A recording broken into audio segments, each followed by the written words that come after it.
menjelma menjadi radikalisme. Radikalisme kalau itu mendapatkan dukungan dari beberapa kelompok tertentu bisa menjelma menjadi terorisme. Nah, di awal ini intoleransi ini harus kita perangi bersama. Saya sependapat dengan Pak Ali Asegaf dan Gus Soleh bahwa kita mempunyai pandangan yang sama bahwa sekolah tidak boleh lagi menjadi bibit-bibit persemaian intoleransi. Makanya pada para pengajar, ini kemarin saya bertemu dengan Pak Menteri Pendidikan, ini saya tekankan benar bahwa saya berharapkan para pendidik ini ya, jujur maaf Bapak Ibu sekalian, untuk anak didik saya tidak terlalu khawatir sebetulnya. Yang saya khawatirkan adalah para guru dan kepala sekolah ini. Mereka lah yang akan menginfiltrasi, membenamkan ilmu-ilmu atau pemahaman-pemahaman kepada anak didiknya. Mereka ini yang seharusnya menjadi nasionalisme yang kuat dari para guru ini. Kalau guru semacam Pak Kusmadi, vihara itu warnanya merah. Di zaman itu pendetanya vihara itu bercerita kalau mereka dipaksakan warna rumah ibadahnya itu harus diubah jadi kuning hanya gara-gara orde baru di zaman itu. Syukur alhamdulillah yang seperti itu juga sudah tidak ada lagi. Tapi di era reformasi ini kita temukan masjid yang dirubuhkan, Masjid Ahmadiyah misalnya. Terkait dengan hal itu, ini hal-hal yang saya anggap hal negatif.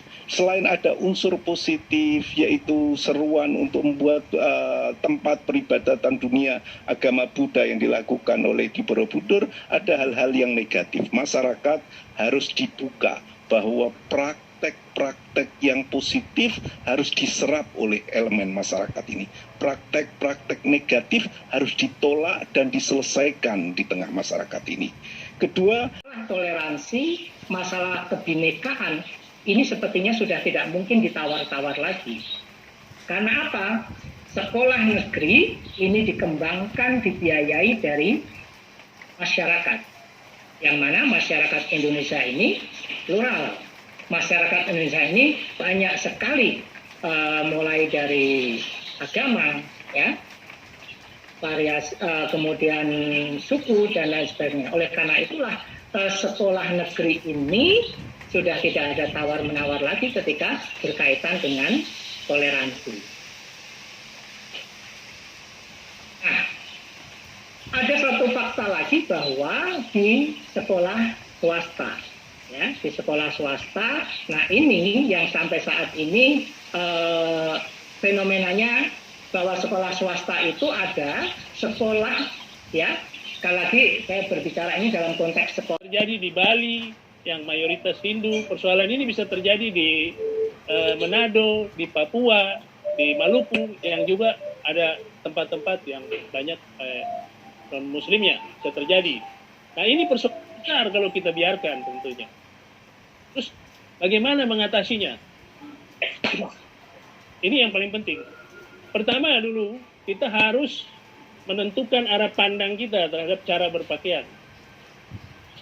Cara berpakaian yang seperti apa yang mau kita terapkan pada siswa-siswi Republik Indonesia, dimanapun berada di lingkup Negara Kesatuan Republik Indonesia. Ini paling penting, kita harus ke sana. Kita masih dalam kebingungan, mau pakai apa? Mau pakai standar baratnya berpakaian, atau mau pakai standar yang mencerminkan budaya bangsa? Ini harus kita dudukan dulu persoalannya, sehingga menjadi jelas.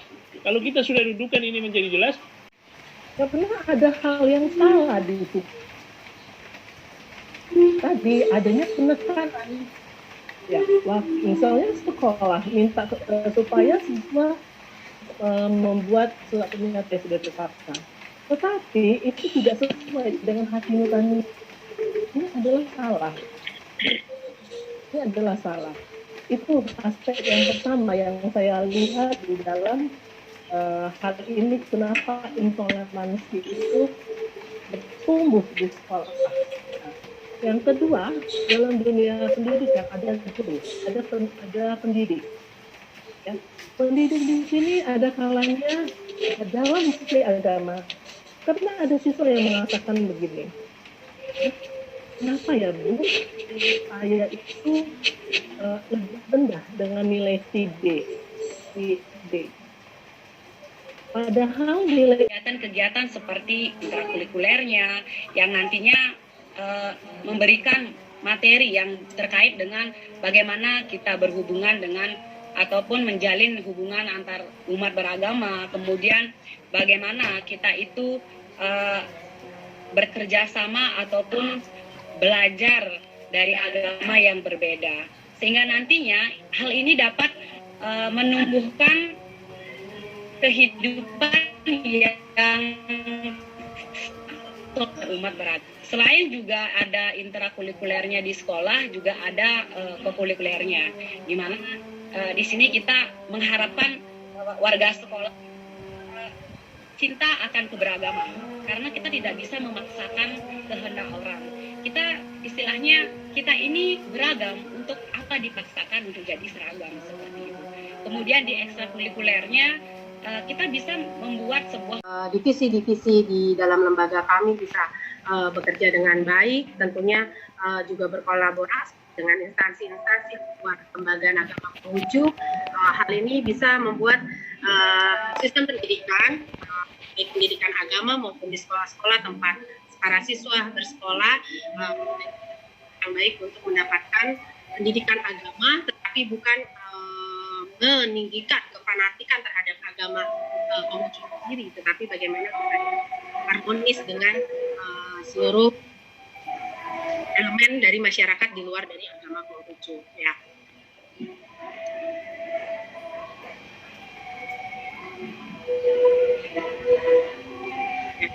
Sebelumnya, mungkin saya belum mengucapkan salam untuk seluruh teman-teman dari lintas agama, ya. Assalamualaikum warahmatullahi wabarakatuh. Om Swastiastu, Namo Buddhaya, salam kebajikan.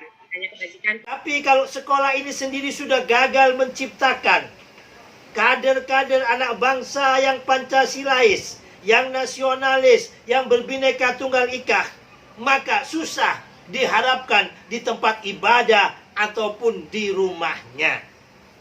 Maka intadiri sa'ah, tunggulah kehancuran bangsa ini, ya. Karena dari Sabang sampai Merauke, bangsa ini berbeda suku, bahasa, agama, adat istiadat. Hanya dengan Pancasila dan Bhinneka Tunggal Ika kita bisa bersatu. Tetapi apabila kader bangsa ini sudah tidak berpancasila, sudah tidak berbineka tunggal ika, maka yang ada kehancuran. Dan selanjutnya apa yang disampaikan oleh narasumber tadi cukup menarik, bahwa saat ini bahwa bukan sentralistik, kekuatan bukan hanya ada pada pusat seperti Orde